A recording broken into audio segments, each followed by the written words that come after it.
வணக்கம். மதிமுகம் செய்திகள். இன்றைய முக்கிய நிகழ்வுகளை பார்ப்பதற்கு முன்பாக தலைப்பு செய்திகளை பார்க்கலாம். நாடு முழுவதும் குடியரசு தின விழா கொண்டாட்டம். டெல்லியில் குடியரசுத் தலைவர் தேசிய கொடியேற்றி மரியாதை. பன்முகத்தன்மை கொண்ட இந்தியாவை போற்றுவோம். பிரதமர் மோடி, முதலமைச்சர் மு.க.ஸ்டாலின் உள்ளிட்ட தலைவர்கள் குடியரசு தின வாழ்த்து. திராவிடத்தை அழித்தொழிப்பது ஒரு காலமும் நடக்காது. மதிமுக பொதுச் செயலாளர் வைகோ பேச்சு.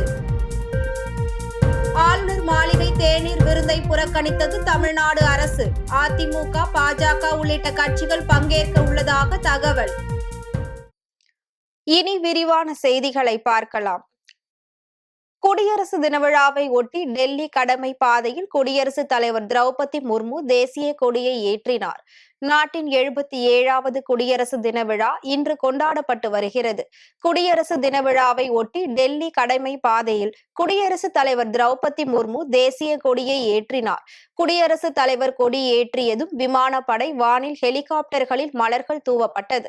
அப்போது சர்வதேச விண்வெளி நிலையம் சென்ற முதல் இந்திய வீரரான சுபான்ஷு சுக்லாவிற்கு அசோக சக்ரா விருதை ஜனாதிபதி திரௌபதி முர்மு வழங்கினார். அதனைத் தொடர்ந்து இந்தியாவின் படை வலிமை, பன்முக கலாச்சாரத்தை பிரதிபலிக்கும் வகையில் அணிவகுப்பு நடைபெற்றது. கொண்டாட்டத்தின் ஒரு பகுதியாக விமானப்படை சார்பில் 29 விமானங்களின் சாகச நிகழ்ச்சி நடைபெற்றது. குடியரசு தின விழாவில் ஐரோப்பிய ஆணைய தலைவர் உர்சுலா வான்டெர், ஐரோப்பிய கவுன்சிலின் தலைவர் ஆண்டோனியோ லூயிஸ் சாண்டோஸ் சிறப்பு விருந்தினர்களாக கலந்து கொண்டு ராணுவ வீரர்களின் மிடுக்கான அணிவகுப்பை கண்டு களித்து வருகின்றனர். பிரதமர் மோடி, துணை குடியரசுத் தலைவர் சி.பி. ராதாகிருஷ்ணன், மத்திய அமைச்சர்கள் மற்றும் அதிகாரிகள் குடியரசு தின அணிவகுப்பு நிகழ்ச்சியில் கலந்து கொண்டனர். அதேபோல் தமிழக அரசு சார்பில் மெரினா கடற்கரையில் உழைப்பாளர் சிலை அருகே குடியரசு தின விழா கோலாகலமாக நடைபெற்றது. விழாவில் கலந்து கொள்ள வந்த முதலமைச்சர் மு.க.ஸ்டாலினுக்கு காரின் முன்னும் பின்னும் போலீசாரின் மோட்டார் அணிவகுத்தனர். அதனைத் தொடர்ந்து ஆளுநர் ஆர்.என்.ரவி தனது மனைவி லட்சுமியுடன் வருகை தந்தார். அவருக்கும் விமானப்படையின் மோட்டார் சைக்கிள்கள் அணிவகுத்து வந்தது. பின்னர் ஆளுநர் ஆர்.என்.ரவி தேசிய கொடியை ஏற்றி வைத்தார். இதனை அடுத்து முப்படைகளின் அணிவகுப்பு, பள்ளி கல்லூரி மாணவர்களின் கலை நிகழ்ச்சிகள், பாரம்பரிய நடனம் உள்ளிட்டவை நடைபெற்றன. பின்னர் வீர தீர செயலுக்கான அண்ணா பதக்கங்களை முதலமைச்சர் மு.க.ஸ்டாலின் வழங்கி சிறப்பித்தார். நிகழ்ச்சியில் சபாநாயகர், அமைச்சர்கள், எம்பி, எம்எல்ஏக்கள், வெளிநாட்டு தூதுவர்கள் உட்பட பல முக்கிய பிரமுகர்கள் அமர்ந்திருந்தனர். குடியரசு தின விழாவை ஒட்டி சென்னையில் 5 அடுக்கு பாதுகாப்பு போடப்பட்டுள்ளது. நகர் முழுவதும் 16,000க்கும் மேற்பட்ட போலீசார் பாதுகாப்பு பணியில் ஈடுபட்டுள்ளனர். முன்னெச்சரிக்கை நடவடிக்கையாக பலூன்கள், ட்ரோன்கள் உள்ளிட்டவை பறக்க தடை விதிக்கப்பட்டுள்ளது. குடியரசு தினத்தை முன்னிட்டு முதலமைச்சர் மு.க.ஸ்டாலின் வாழ்த்து தெரிவித்துள்ளார். இந்தியாவின் 77வது குடியரசு தினம் இன்று கொண்டாடப்படுகிறது. இந்நிலையில் குடியரசு தினத்தை முன்னிட்டு முதலமைச்சர் மு.க.ஸ்டாலின் வாழ்த்து தெரிவித்துள்ளார்.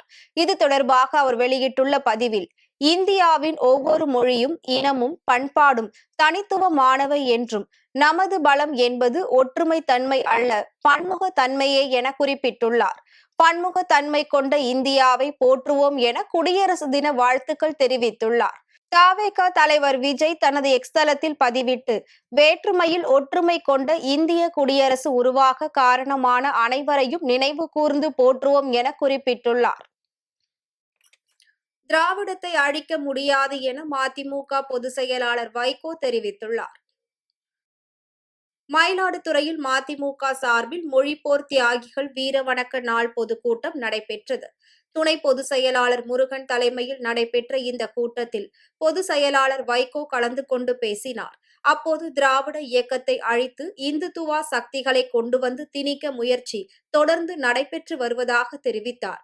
சட்டசபை தேர்தலில் திமுக தனி பெரும்பான்மையுடன் மீண்டும் ஆட்சி அமைக்கும் என்றும் நாட்டின் வாழ்வாதாரத்தை காப்பதற்கு தொடர்ந்து பாடுபடுவேன் என உறுதியளித்தார். பொருள் ஆவி அனைத்தையும் தத்தம் செய்ய தயாராக இருக்கக்கூடிய என் தோழர்கள் என்னோடு இருக்கிறார்கள். அவர்கள் மதுராந்தகத்திலே கூட்டம் போட்டு கூச்சல் போடலாம், உங்கள் எண்ணம் பலிக்காது.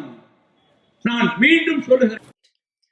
குடியரசு தினத்தை முன்னிட்டு இன்று மாலை ஆளுநர் மாளிகையில் நடைபெறும் தேநீர் விருந்தை தமிழ்நாடு அரசு புறக்கணித்துள்ளது.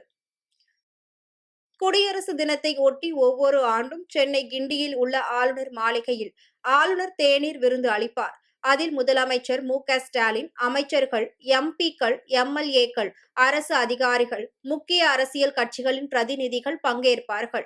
ஆளுநர் ஆர்.என்.ரவி பொறுப்பேற்றது முதல் அவருக்கும் திமுக அரசுக்கும் இடையே மோதல் போக்கு இருந்து வருகிறது.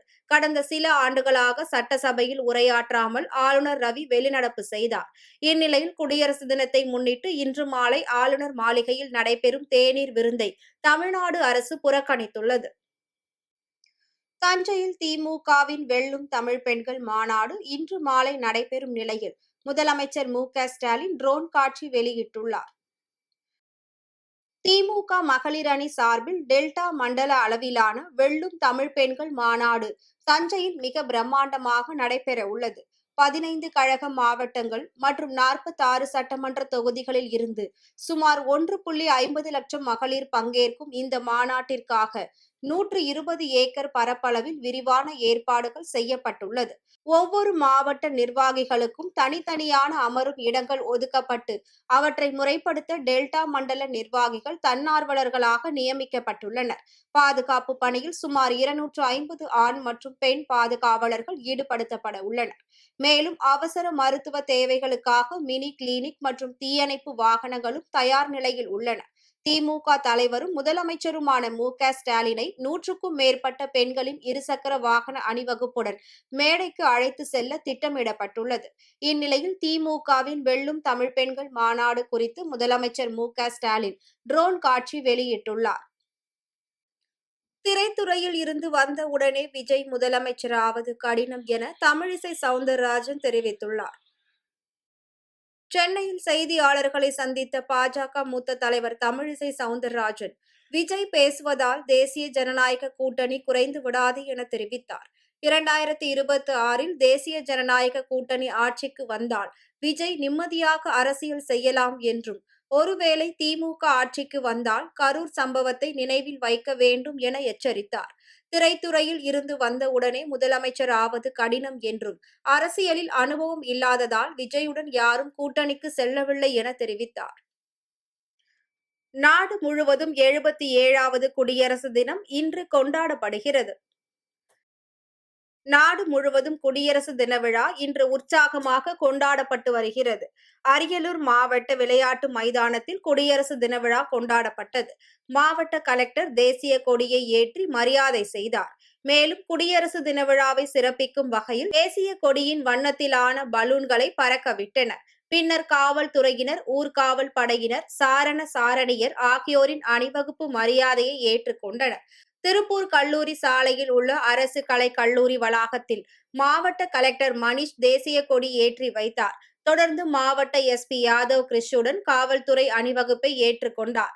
அதனைத் தொடர்ந்து பல்வேறு துறைகளில் சிறப்பாக பணியாற்றிய 295 அலுவலர்களுக்கு சான்றிதழ் வழங்கி வாழ்த்து தெரிவித்தார். மயிலாடுதுறை விளையாட்டு மேம்பாட்டு ஆணையம் சார்பில் விளையாட்டு மைதானத்தில் நடைபெற்ற நிகழ்ச்சியில் மாவட்ட கலெக்டர் ஸ்ரீகாந்த் தேசிய கொடியை ஏற்றி வைத்தார்.